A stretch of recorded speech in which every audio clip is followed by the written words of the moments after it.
wanted posters. Wolf hunt.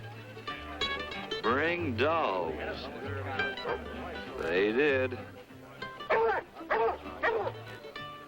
Guns, too. There may have been doubts about the wolf, but there was no doubt about having the hunt. Besides, the guest of honor was already on the way. But that reception committee scared him off.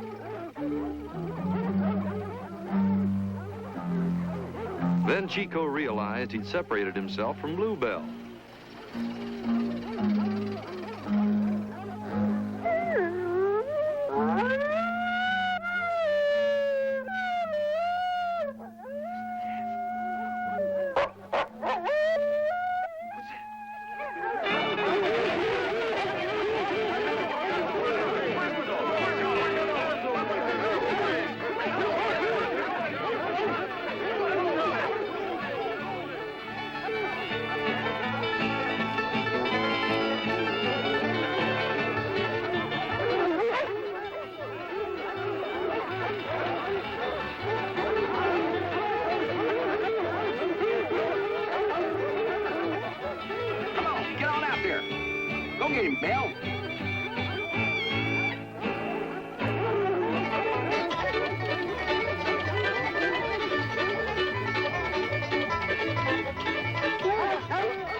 When there happened to be a raccoon along the right-of-way, all the coon hounds gave up the wolf hunt.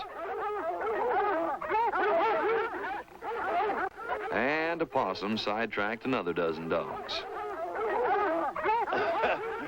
Boy, that's the funniest looking wolf I believe I ever saw.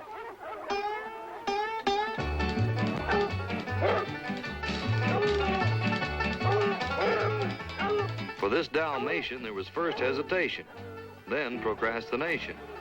So, one way or another, the big wolf hunt just kept thinning down.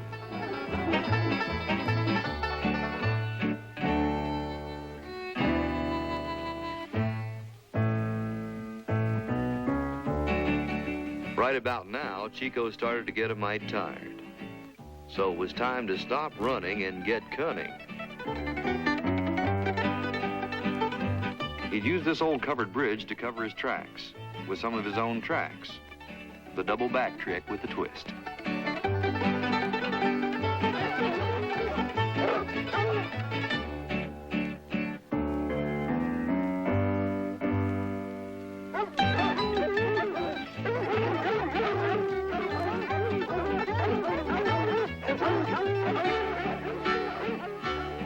So far, so good. A dead-end mishmash of tracks ought to give that bunch of hillbillies something to think about.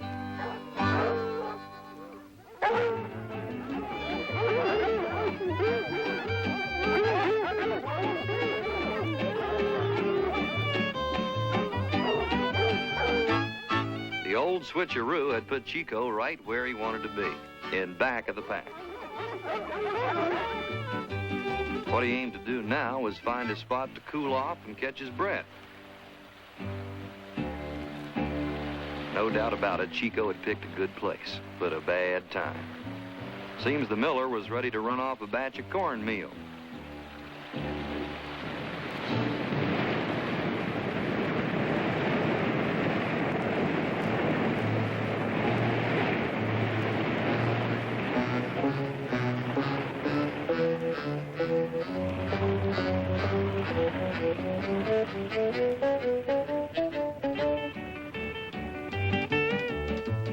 That unexpected turn was actually mighty lucky, because Chico had underestimated the hounds.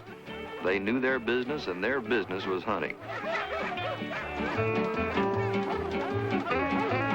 Up to this point, though, Chico still had the advantage. And fact is, he could most always handle his enemies.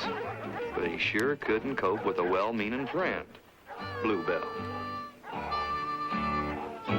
And she had to open her big, flapping mouth and deliver him unto his enemies.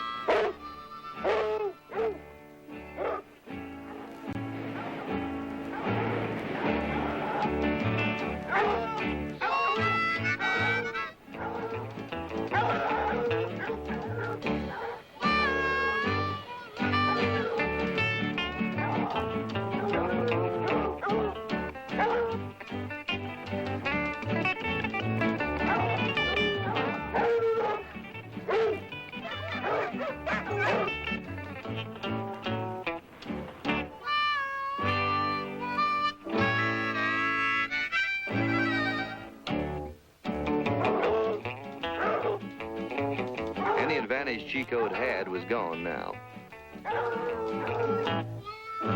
And there'd be no chance for Bluebell to catch up either. She couldn't know she'd never again see that sweet, singing, fun-loving companion. But she seemed to sense it.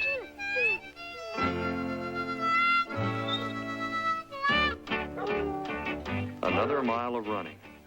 And now the pack was down to the hardcore hounds. With these dogs, this hunt could have only one ending. The best Chico could hope for was to gain a few seconds of time. And that's about all he got. Still, that just might be enough, because down the hill a ways, a break was in the making. Johnny Martin was heading out of Tennessee on his way home. And he was in the right place at the right time. Maybe.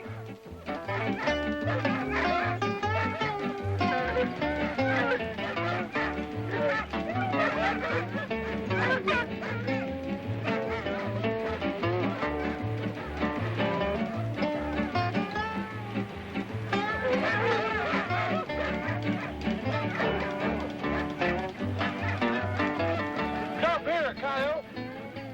Come on, boy. Come on. Come on, get in. Here, coyote. Come on. Jump in here, man.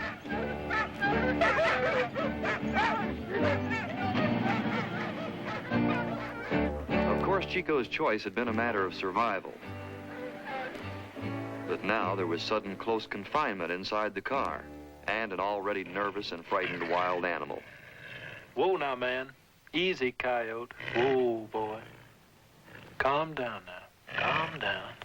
That's better. You just as well stay that way, too, coyote, 'cause we're gonna be together for a lot of miles. I'm going back to my old hometown, to the gal I left behind. The one that begged me not to leave, and I didn't pay no mind. I wish I'd listened to what she said, a happier man I'd be. I didn't think she was very smart, because she fell in love with me. I'm going back to my hometown gal, and I swear I'm gonna stay. Like she said I ought to do when I up and went away. She spoke the truth and I believe it now, the happiest man I'll be. If she only did what she said she'd do, and she's waiting there for me. Now 1 week and 2,000 miles later. Well, coyote, end of the line. Come here now. Come here, man. Whoa, now. Settle down. Easy. Easy, Coyote. Okay. Go on, Coyote. Well, they parted with mutual respect. Chico had accepted the ride and kept his pride and independent spirit. Being desert-born himself, Johnny Martin had understood, and that took care of that.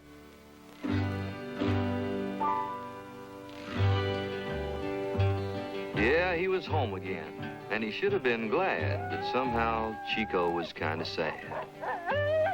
Because a part of his heart would always be with that pretty little hound down in Tennessee.